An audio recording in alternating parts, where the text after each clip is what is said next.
Bonjour à tous, on se retrouve aujourd'hui pour une nouvelle vidéo d'achat manga. Donc je vais vous présenter 3 types d'achats. Donc tout d'abord, il y aura les achats neufs.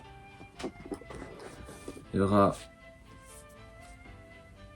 un tome trouvé au cash converteur et une commande Anime Store que je vous détaillerai tout de suite. Du coup on va commencer direct par les mangas d'occasion, ce sera plus simple. Donc j'ai trouvé le tome 17 de Beastar. Donc Beastar, il me reste pas mal de tomes à trouver, donc je crois qu'il m'en manque 11 ou 12. Donc je crois que ça se termine à combien? À 21 ou 23, un truc ainsi. Donc j'ai toujours pas commencé ma lecture, c'est parce que tout le monde en parle que j'ai envie de la lire, mais moi je suis un peu réticent, un peu comme le manga que je vous présenterai après. À la base, c'est pas des mangas qui m'attirent, mais tellement qu'il y a de la hype autour du YouTube Game, etc. Je me dis que pourquoi pas les lire, surtout si je les trouve d'occasion, et dans le pire des cas, ben, je les revendrai tout simplement. Donc lui, je l'ai trouvé à 2,50 € à cash converteur. Donc j'essaierai d'enlever les étiquettes plus tard. Sinon au niveau de l'état, il est plutôt correct. Ici, il y a 2-3 petites taches. Mais j'estime que c'est rien de bien méchant personnellement. Le principal, c'est de pouvoir lire son tome, surtout à 2,50 €. Donc après, on va parler du coup de la commande Anime Store. Donc pour cette commande, j'ai pas mal galéré. Donc déjà, comme vous le savez, j'aimerais bien faire Gannibal et Grand Blue d'occasion. Donc forcément, ça pop pas assez régulièrement, puis je regarde pas Anime Store tous les jours non plus. Du coup, j'avais trouvé 5 tomes d'occasion, donc 4 de Gannibal et Grand Blue, et j'ai décidé quand même de prendre un tome 9 de Grand Blue pour arriver au moins jusqu'au tome 20 que je pourrais lire, et du coup, il manquera que le tome 21-22 que j'essaierai de trouver à l'occasion, d'occasion, pourquoi pas un peu plus tard. Mais au moins, je pourrais du coup avancer du tome 15 jusqu'au tome 20 dans ma lecture. Et pour Gannibal, pareil, il va me manquer maintenant, je pense, une histoire de 3 tomes, je pense, pour terminer la série. Donc je pense qu'on verra bien si je la commence avant ou pas. Pour tout vous dire, je ne sais pas, ça fait partie, du coup c'est la deuxième série où de base ça m'attire pas trop. Parce que moi je suis pas trop horreur, etc. Et c'est un peu comme ça qu'on me l'a vendu. Et du coup j'ai trouvé le tome 2,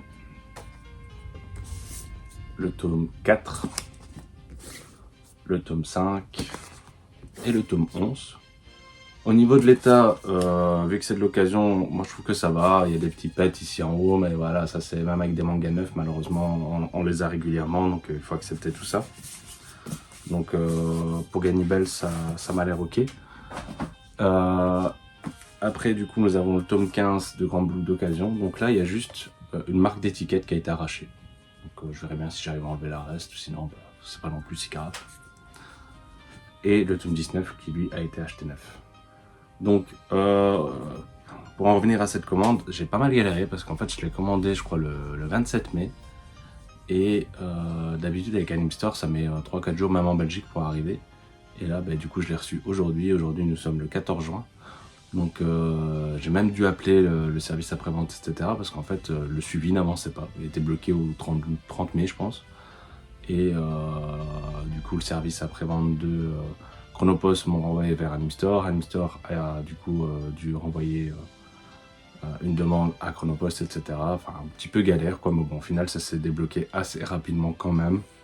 Et au final, j'ai reçu mes mangas, donc c'est le principal. Donc après, du coup, on va passer aux achats neufs. Du coup, je vais présenter le tome 27 de Blue Lock. Donc, il était collector, donc à 20 €. Et du coup, on avait un petit puzzle avec, ainsi qu'une jaquette réversible que je vais vous présenter. Donc là, le tome 27 et du coup la jaquette normale, normalement, c'est celle-ci. Donc voilà, donc moi j'ai déjà forcément du coup déballé mon tome et j'ai déjà également terminé le puzzle. Donc je l'ai reçu hier, il est terminé ce matin. Pourquoi? Parce que j'adore les puzzles, ça m'a pris pas mal de temps. D'ailleurs, j'avais un petit peu mal au niveau de ma nuque à force de faire le puzzle. Donc je vous mettrai une image du rendu final, normalement, si j'oublie pas. Donc peut-être légèrement cher, mais ça, personnellement c'est le genre de goodies que j'aime bien dans un collector. J'adore les puzzles, j'adore... en plus ils ont fait un effet brillant sur le puzzle, donc plutôt sympa. Bon après faut pas non plus 50 puzzles parce que moi je les expose pas, donc il va retourner gentiment la vie dans sa boîte. Donc voilà à voir, mais je préfère ça qu'un shikishi, qu'un stand acrylique ou quoi que ce soit, quoi. Donc surtout c'est quand on met le prix. Parce que des fois on met 20 € pour avoir un bête chez Kishi, merci mais non. Donc après on continue du coup avec le tome 3 de Brave Belle.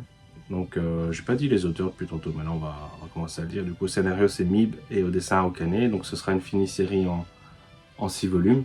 Donc j'avais plutôt bien apprécié le tome 1, le tome 2, légèrement en dessous de mémoire.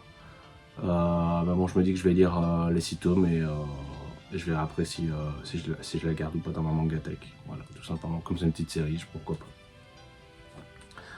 Après nous avons le tome 8 d'une grande série, c'est Ansel Sakamichi chez Kurokawa de Wataru Watanabe. Donc série très bonne. Donc forcément ça fait peur parce qu'au Japon il sort plus de 80 tomes. Ici Kurokawa nous a promis de sortir les 27 premiers tomes. Ça sort pour moi trop lentement, dommage. Dommage qu'ils font pas un peu comme Meian, c'est-à-dire sortir 2, voire 3, voire 4 tomes d'un coup. Pourquoi? Parce que c'est le genre de série, bah, si on veut rattraper la parution japonaise, bah, on n'aura pas le choix. Mais déjà qu'on paye le prix plein, sans jaquette, etc.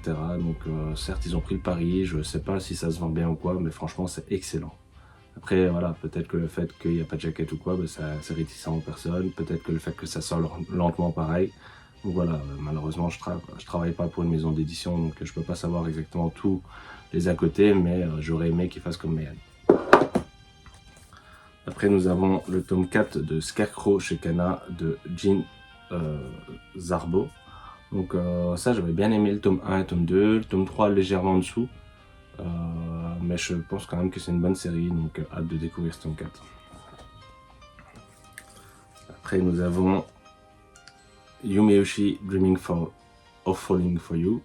Donc ça c'est une série finie en 4 tomes. Les 2 premiers tomes étaient excellents, donc hâte de découvrir ce tome 3.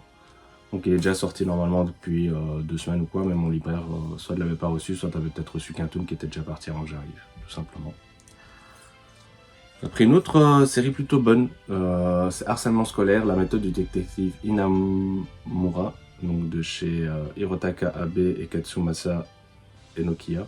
Donc j'avais vraiment bien aimé les 2 premiers tomes, donc hâte de découvrir ce tome 3.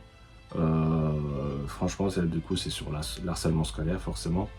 Et les petites histoires sont plutôt intéressantes. Forcément, on souhaite pas ça, mais je trouve que ça démontre vraiment ce qui peut se passer dans une école, etc., etc. Et pour terminer, nul autre que Hajime no Ippo, tome 30, de chez Kurokawa, saison 6, tome 139. Et c'est de George Morikawa, le GOAT, tout simplement.